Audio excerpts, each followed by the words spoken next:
சாந்தி மருத்துவர் அவர்கள் இணைப்பில் இணைந்துள்ளார். அவரிடம் இது பற்றிய கருத்துக்களை கேட்கலாம். வணக்கம் டாக்டர். டாக்டர், தற்பொழுது இந்த இறப்பு விகிதமானது நாளுக்கு நாள் அதிகரித்து கொண்டே வருகிறது. மார்ச் மாதத்தில் 1 இருந்த மரணத்தின் எண்ணிக்கை தற்பொழுது எங்கேயோ சென்று கொண்டிருக்கிறது. மற்ற மாநிலங்களை காட்டிலும் இங்கு வந்து இறப்பு விகிதம் குறைவாக இருந்தாலும் இது கவலை அளிக்கக்கூடிய ஒன்றாகவே இருக்கிறது. டாக்டர், இதை எப்படி பார்க்கிறீர்கள்? ஆமா, இது இறப்பு விதத்தை 2 விதமா பார்க்கலாம். ஒண்ணு வந்து வயசானவர்கள் மட்டுமே பாதிக்கப்பட்டிருப்பார்கள் என்று சொன்னது, அதுவும் இப்ப டிஸ்ப்ரூவ் ஆயிடுச்சு. நேற்றுக்கெல்லாம் வந்துட்டு பாத்தீங்கன்னா இளம் வயதினர், அது ஆணாக இருக்கட்டும் பெண்ணாக இருக்கட்டும், இறந்திருந்தார்கள்.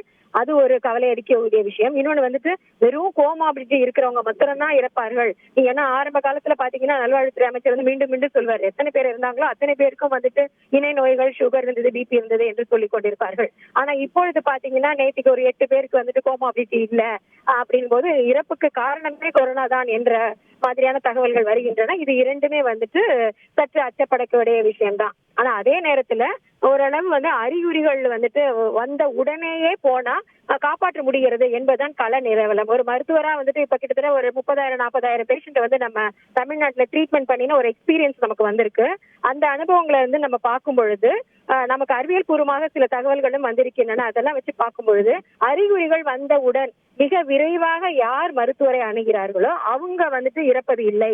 காலதாமதமாக வருபவர்கள் மட்டுமே தான் இறக்கிறார்கள் என்பது வந்து தெள்ள தெளிவாக தெரிகிறது.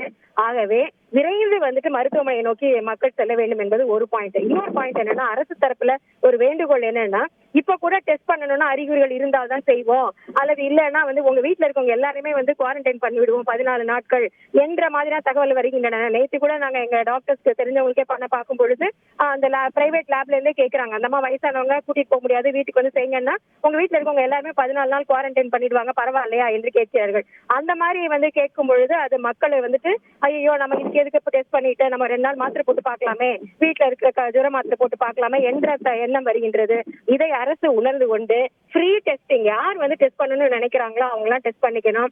அரசு மருத்துவமனைகளில் எப்படி டெஸ்ட் பண்ண முடிகிறதோ அதே அளவில் எளிதாக தனியார் லேப்லயும் டெஸ்ட் பண்ணிக்கிற மாதிரி பண்ணணும். ஏன்னா வசதி இருக்கிறவங்க தனியார் லேப்ல போய் டெஸ்ட் பண்ணணும்னு நினைப்பாங்க. அந்த ரிசல்ட்டை வந்துட்டு கவர்மெண்ட்டுக்கு உடனே கிடைக்கிற மாதிரி செய்யணும். அதுல எல்லாம் மாற்றுக்கிறது கிடையாது. ஆனா அதிக எண்ணிக்கையில் தனியார் லேப்லயும் பரிசோதனைகள் செய்யணும். நம்ம கிட்ட நிறைய லேப் இருக்கு, ஆனா அதோட ஃபுல்லஸ்ட் கெப்பாசிட்டிக்கு நம்ம டெஸ்ட் பண்ணோமான்னா அது இல்லை என்றுதான் வேண்டும். ஆகவே அரசு வந்து இதில் கவனம் வேண்டும். மக்கள் வந்து மிக விரைவாக அறிகுறிகள் வந்த உடனே செய்தால் இறப்புகளை கட்டாயமாக தவிர்க்க முடியும் என்ற நம்பிக்கையுடன் மருத்துவர்கள் வந்து கூறுகிறார்கள். அது கள நிலவரம் அதுதான் காண்பிக்கின்றது. ஆக இறப்பு என்பதை பற்றி என்ன வேண்டாம், எதை எப்படி தவிர்ப்பது என்பது மட்டுமே கவனம் செலுத்த வேண்டும். டாக்டர், அந்த அறிகுறிகள் வந்த உடனே கரெக்டாக கொண்டு போய் டாக்டர் கிட்ட காமிக்கணும் அப்படிங்கிறத சொன்னீங்க. நீங்கள் இந்த அறிகுறி அப்படிங்கிறத வந்து நம்ம எந்த மாதிரியான அறிகுறி, பொதுவாக வந்து ஒருவருக்கு காய்ச்சல் வந்து உடனே வந்து விடாது, முதலில் எடுத்த உடனே அவங்களுக்கு சளி, இருமல் இது போன்ற அறிகுறிகளை தென்படுகின்ற பிறகு காய்ச்சல் வரும். ஒரு சிலருக்கு முன்கூட்டியே காய்ச்சல் வந்து விடுகிறது. இதை நாம் எப்படி, எந்த அறிகுறிகளை முதலில் முன்வைத்து டாக்டரிடம் இதுல வந்து எந்த அறிகுறி, ஒரு அறிகுறிகள் வந்தா கூடமே அதை வந்து கவனம் செலுத்த வேண்டும். ஏன்னா ஒருத்தருக்கு ஒரு மாதிரி இருக்கு. சிலருக்கு காய்ச்சல் வருகிறது, 4-5 நாட்களுக்கு அப்புறம் தான் இருமல் வருகின்றது, ஒருத்தருக்கு ஒரு மாதிரி இருக்கிறது. ஆனா நமக்கே தெரியும் வந்து அதிக எண்ணிக்கையில வந்துட்டு அரசு வந்து ஒத்துக்கொள்ளாவிட்டாலும் சமூக பரவலை நோக்கி நாம் சென்று கொண்டிருக்கின்றோம்.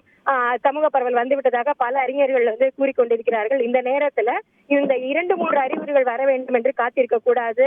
இருமல் வந்தாலோ காய்ச்சல் வந்தாலோ எந்த அறிகுறிகள் வந்தாலும் வந்துட்டு மிக விரைவில் வந்து மருத்துவமனையை நாடினால், மருத்துவருடைய ஆலோசனையை நாடினால், இவன் வீட்டுல இருந்து கூட ட்ரீட்மெண்ட் பண்ணிக்கலாம். ஆனா வந்து அவங்க சொல்லுகின்ற டெஸ்ட், பல்ஸ் ஆக்சிமீட்டர் இதெல்லாம் வச்சு ட்ரீட்மெண்ட் பண்ணும்போது நல்ல பலனை அளிக்கிறது என்பதுதான் நமது அனுபவம்.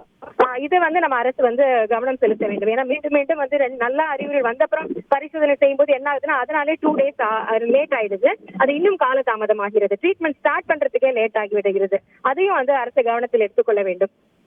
மக்கள் வந்துட்டு மிக விரைவில் போகிறதுக்கு வந்துட்டு எந்த அறிகுறிகள்னு தேவைப்பட வேண்டாம். அப்புறம் மாண்புமிகு நம்மளுடைய மாநகராட்சி ஆணையர் கூட வந்து நேற்று முந்தா நல்லா சொல்லியிருந்தார் இன்டர்வியூல, சமீப காலங்களில் ILI என்கின்ற இன்ஃபுளுன்சா லைக் இல்னஸ் வந்துட்டு 4 மடங்கு சென்னையில் அதிகரித்திருக்கிறது. முன்னெல்லாம் வந்துட்டு டோர் டு டோர் கேம்பெயின் பண்ணும்போது 1000 பேர் இருப்பாங்கன்னா இப்ப 3000 பேர் வரைக்கும் வந்துட்டு இந்த மாதிரி சளி இருமலோடு மக்கள் இருக்கிறார்கள் என்று தகவல்களை தெரிவித்தார். சொல்றோம். ஆக சளி இருமலுடன் யார் இருந்தாலும் சரி உடனடியாக மருத்துவரை அணுக வேண்டும். அப்படி அணுகினால் இறப்பை தவிர நிச்சயம். ஏன்னா வந்து இது ரொம்ப சாதாரண வைரஸ் தான், ரொம்ப பயப்பட வேண்டாம். இது மத்த சளி காய்ச்சல் மாதிரி வந்து போற வைரஸ் தான். அது எப்ப நம்ம லேட்டா போகும்போதுதான் இறப்பு வருகிறது என்பதை உணர்ந்து கொண்டு அதுல நம்ம கவனம் செலுத்தினாலே போதுமானது. அச்சம் வேண்டாம், ஆனால் எச்சரிக்கையும் கவனமும் வேண்டும் என்பதுதான் கருத்து.